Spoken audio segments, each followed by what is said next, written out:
From multiple incriminating text messages from YNW Melly at the time of the crime, to even witnesses testifying that YNW Melly is the one that did it, there has been many key moments from the YNW Melly trial that is important to see. So here's what you need to know. Most recently, we would see the prosecutor introduce text messages that show a perfect motive for YNW Melly to do this crime towards YNW Sack Chaser and YNW Juvie. Throughout these messages, you'll see YNW Melly's in green with his mother, Jamie King, in the blue. From phone number 9807, why you keep messing with people? What's wrong with you? Phone number ending in 6942. What are you talking about? I'm not even on no social media. That talking about what she going to do to me. I ain't respond or say anything. Leave that alone. I'm telling you. You started. No, I didn't start anything. Just because you think it's okay for people to call your mom out for me. How is his sister going on social media talking about me and in face, my fault? You started it by testing his mama. It's going to be problems.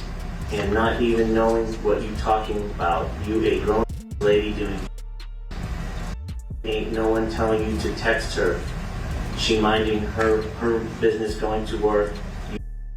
The families of YNW Melly and YNW Sack Chaser began arguing just 1 month before the passings. Jamie King sent warning text messages to YNW Sack Chaser's mom. In return, Sack Chaser's sister began saying online that she was going to go after Jamie King, aka YNW Melly's mother. With the beef continuing to escalate, YNW Sack Chaser would post a video to Facebook talking trash about YNW Melly's mom. Jamie would message Melly to say that she wouldn't let this happen. She could have called me or texted me back, not have you or daughter all on social media talking about like I said her. I didn't even say one word when I texted her.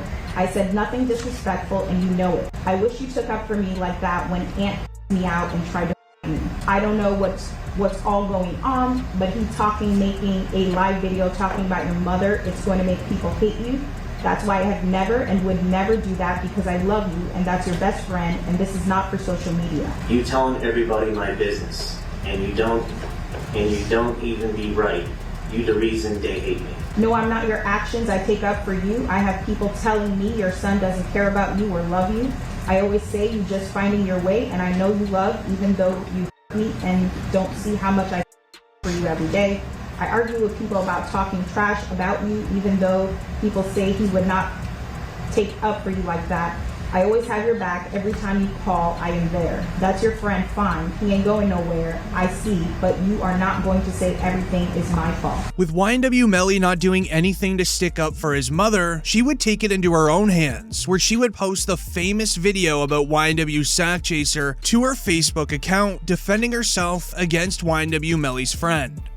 Show me text messages from Sack Chaser, all her friends, and all these people. Like, he's about this life, but I'm saying, like, who you ever out at? What you ever did? You couldn't even take charge. If you don't sit your down and don't ever come for me, because my credentials is real. It ain't even a joke. So don't ever try to come for me, because I don't even play them type of games. Like, what you got that I ain't got? Oh, you your little. I got big. At the end of the day, Melly is my child. After this, it seemed as if the conflict began to calm down, at least between YNW Melly and his mother, as 10 days later, they seemed to make up. Okay, everyone went home. I love you. Keep doing great music. I'm proud of you. You're my heartbeat. I cry all the time. I miss you so much, but I know I have to let you grow up. No need to cry. You fit to be a millionaire. You deserve it. You're so talented. We play your music all night. I love you. Love you too. I see you be chilling. I love that. Keep doing you. Everything gonna be in place.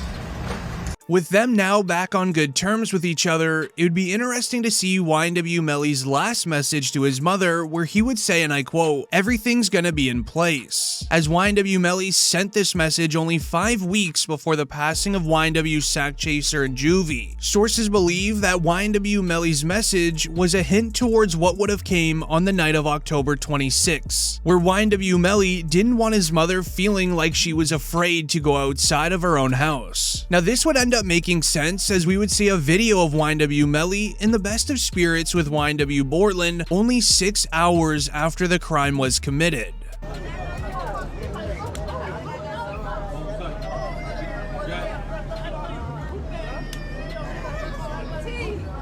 Melly still turned regardless of what happened this early morning. He's still out here being very positive. Turned still. Hey! No, still turned, regardless of what happened. You already know. To me, it looks exactly like YNW Melly had things where he wanted it to be. However, more text message evidence would be shown during the trial, as we saw YNW Melly message his girlfriend just a couple weeks after the crime, where he was willing to pick YNW Bortland over her. Message from Melly Montana to, again, that baby. What does that one say? You don't with me anyways. I peeped it. You can slide, but God knows I wasn't in her and real breaking. You spoiled everything was given to you. You act like a some slide. I keep Borton with cuz at the as YNW Melly is seen stating that he will never switch up on Bortland, and that Bortland did one of the realest things in his life for him. It really makes you wonder what that might just be. Is he again hinting that YNW Bortland may have helped him cover up the crime, hence the reason for such an unbreakable bond between the two? From this point on, YNW Bortland and YNW Melly continued their lives as usual. This was, however, until February in 2018, when they were forced to turn themselves in. In the courtroom, we would then see the official video of YNW Melly admitting that he was turning himself into jail, stating that people were coming after him. There's also video number 1, 2, 3, 4. And in that video, Mr. Devins uses a term that I don't want, that I think would be inflammatory, and on 403 grounds we would object. It refers. Wait again. Sure. Hello, so everybody. This is real footage.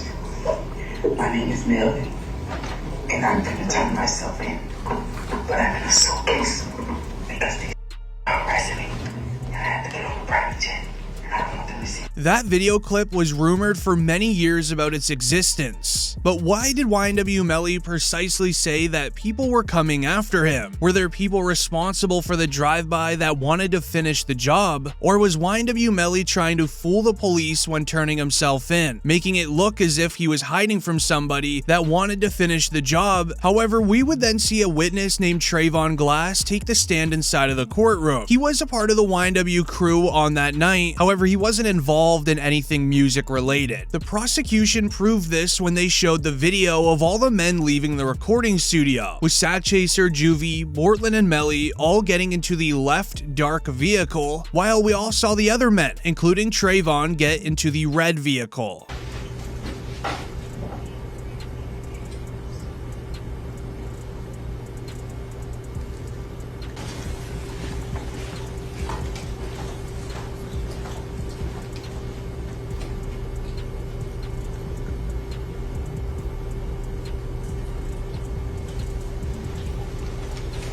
According to Trayvon on the stand, the plan was for them to all go to Fredo Bang's house after they were done at the recording studio. The red vehicle arrived at the house, however, YNW Melly's car never showed up. The record would only show that YNW Bortland took Sack Chaser and Juvie to the hospital after they passed. The prosecutors covered that YNW Melly called Fredo Bang to pick him up on the side of the road after the incident. And Chris Thomas are.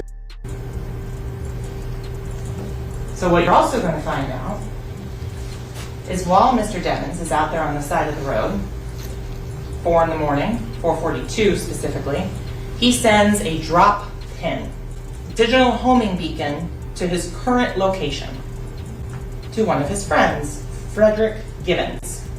Frederick Givens is also involved in the music industry, and he asked to be picked up.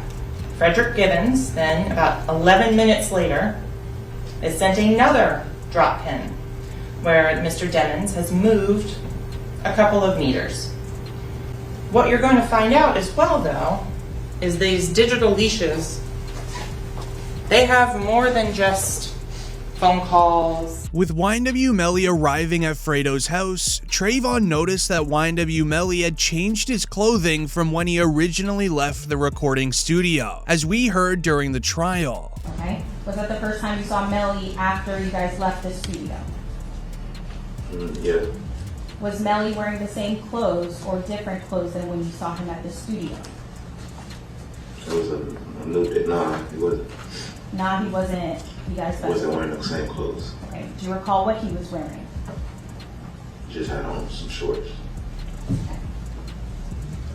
And This, without a doubt, made YNW Melly look extremely guilty inside of that courtroom. However, Trayvon's testimony would also help out YNW Melly in one way, which is that he didn't notice any issues between Melly, Sack Chaser, and Juvie while at the recording studio on the night of the crime. You don't know of any friction between Melly and Anthony Day Williams at that time? I know. And you don't know of any friction between Melly and Christopher Thomas at that time? I know. You didn't see any friction in the studio that night of any magnitude? I did. You did? I didn't. Okay. Although it is very possible that Trayvon only said there was no friction between them due to people trying to keep him from saying incriminating things about YNW Melly. As sources claim, during Trayvon's entire testimony, his phone continued vibrating as people were messaging him from all different social medias. So Trayvon Glass has been really active on Instagram since he finished his testimony today. So he posted this on Instagram, and you can pause to read it, but in a nutshell, he basically said, "I'm not a rat, and if I am, come and me." And just before he took the witness stand, he posted this image, and it's with Sack Chaser and Juvie in it. So I guess that's in commemoration. I mean, he was friends with these two guys. And then he proceeded to post this video by Charleston White with a caption that says, "Bruh bug." And in the video, Charleston White is basically talking about, if you me up, he's going to basically snitch to the prosecutors. So I'm curious as to who Trayvon Glass thinks is going to him up for testifying. Now remember, he did take a phone call while he was in court, and that's when the judge had asked him, basically, who were you talking to? Trayvon had explained it was his brother calling, and he was just concerned about his whereabouts. In my opinion, it sounds like a number of people probably didn't want Trayvon Glass to testify today, so I'm curious as to who it was. Regardless if Trayvon got forced to not say much about the night or not, a man named Sergeant Williams would take the stand, and he was free to say anything that he wanted, as Williams worked to reconstruct the crime scene, and the information that he found surprised the entire courtroom. The report would go on to share, forensic expert Sergeant Williams in the YNW Melly case explains how he determined it couldn't have been a drive-by. Assignment, which is to determine if this is a drive-by. And my determination was that this is not a drive-by, and it's based upon this picture here, which is a very good picture to describe it. All of these rounds are done. One is done at a stationary position. At a stationary position when all but one of these rounds are going in.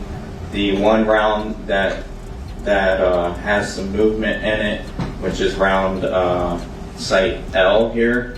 The actually moving in that to create the little bit of a that you see there.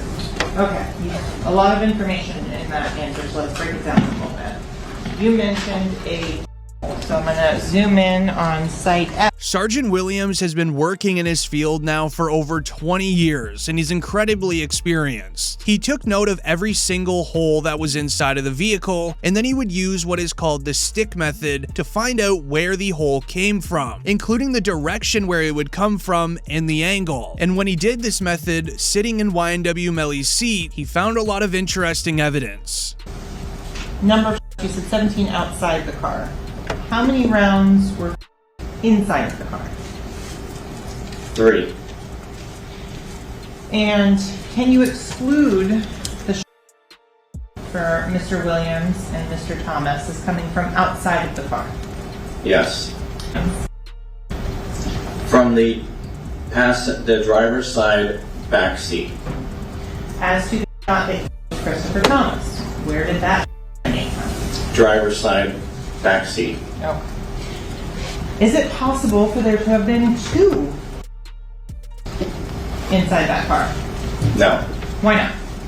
There is no time. So with Sergeant Williams practically guaranteeing that this crime must have happened from the person in the back left seat of the vehicle, they would then call up YNW Juvie's mother to the record to show who was sitting in which car and exactly where they were sitting. I'm his mother. And who is that? Christopher Thomas.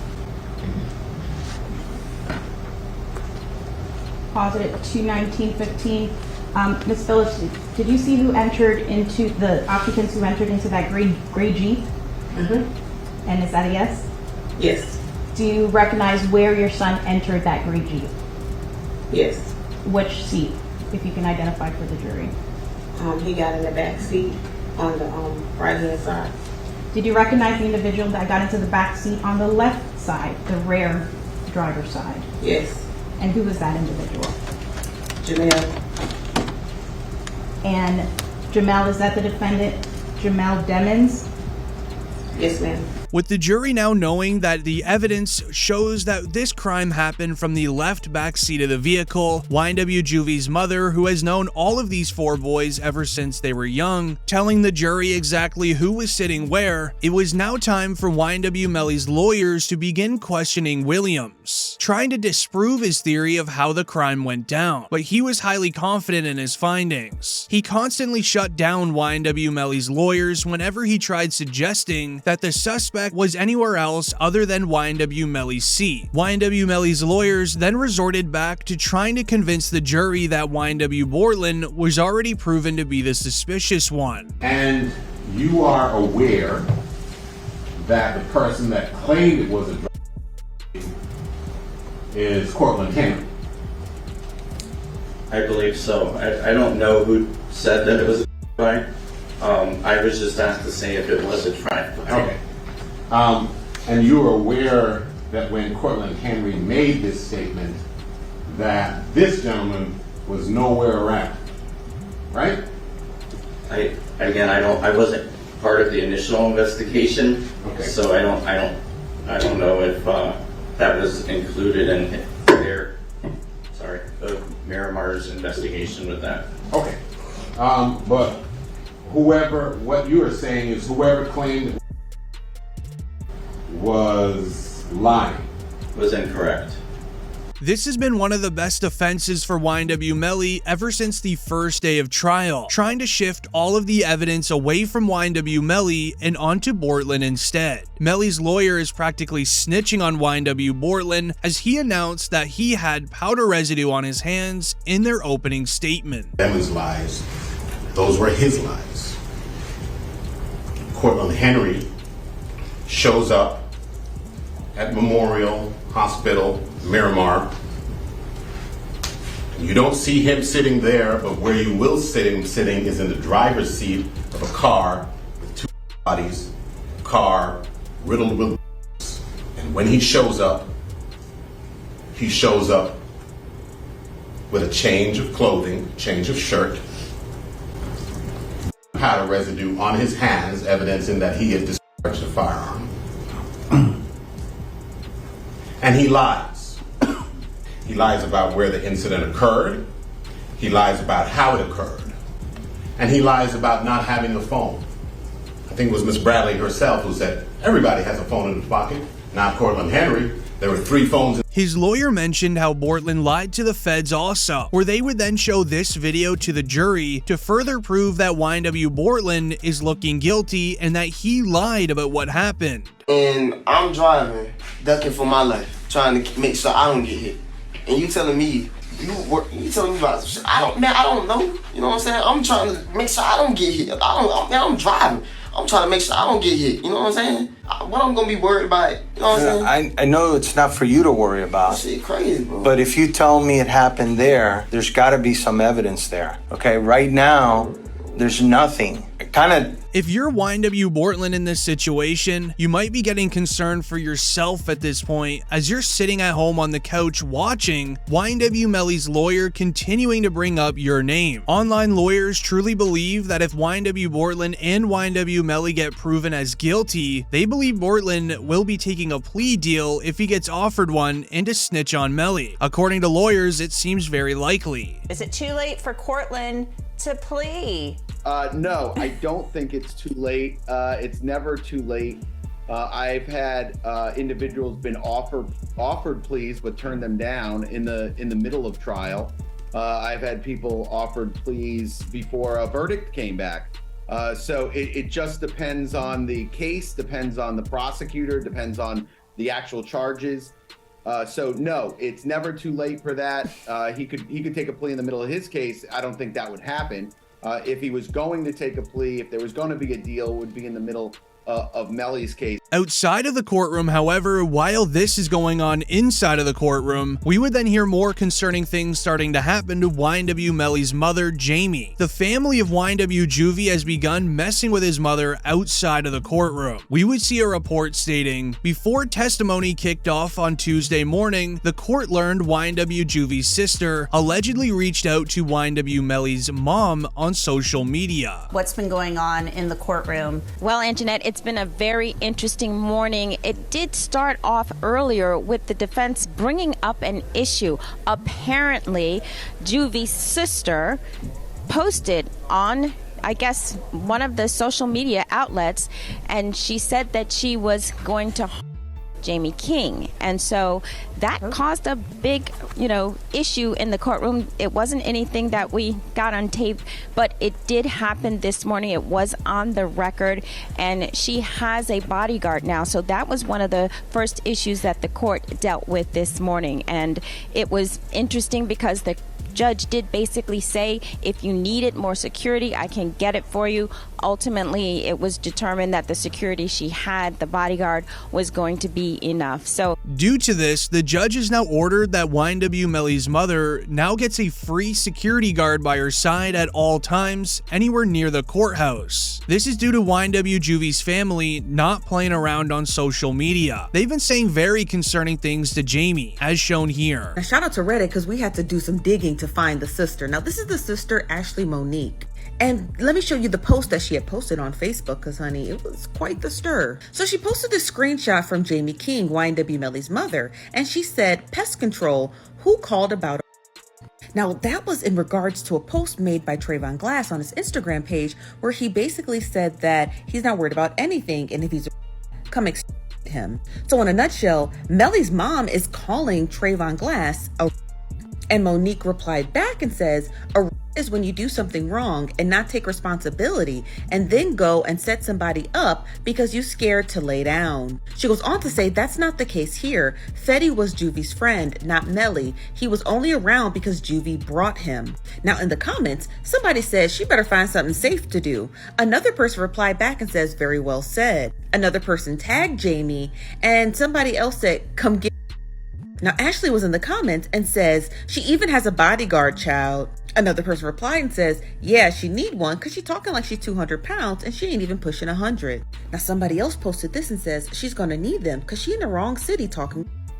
Now, I think that when Melly's defense attorneys found this, they submitted it over to the judge and basically was like, Juvie's sister's out here Melly's mom. Now, the judge did state that if Melly's mom needed security, he would issue her security, and then he found out that she had a bodyguard, and that would be sufficient enough. YNW Melly knows that his mother has been going through a lot within this trial. Many old issues are being brought back up, so he's been trying his best to comfort her, letting her know that everything is going to be okay.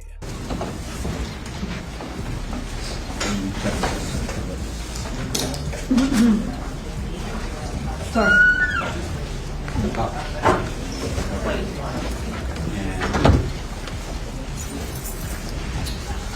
We'll just don't do it. as not only did YNW Juvie's sister go after his mom, but YNW Juvie's dad would also mention Melly, claiming that he knew from the first day of the crime, YNW Melly was responsible. From the day one, I believe that Melly was responsible for my son on October 26th when I first heard the story, because his explanation when I finally talked to him and Cortland on a FaceTime, their response and how they was reacting, they showed no remorse. They didn't act like they was grieving, like they lost a best friend or nothing. They was, in my opinion, they was in the best spirits. They act like they didn't have to take a loss at all. That's how I took it. And then when I was talking to them, I still had in the back of my mind that something's not right. And on top of that, YNW Juvie's mother had also filed a lawsuit against Melly this week. The entire family is trying to go after YNW Melly and his mother, as we would see the lawsuit state that YNW Melly, his mother Jamie King, and his manager 100K Track had profited from the situation by using hashtag #FreeMelly to promote music.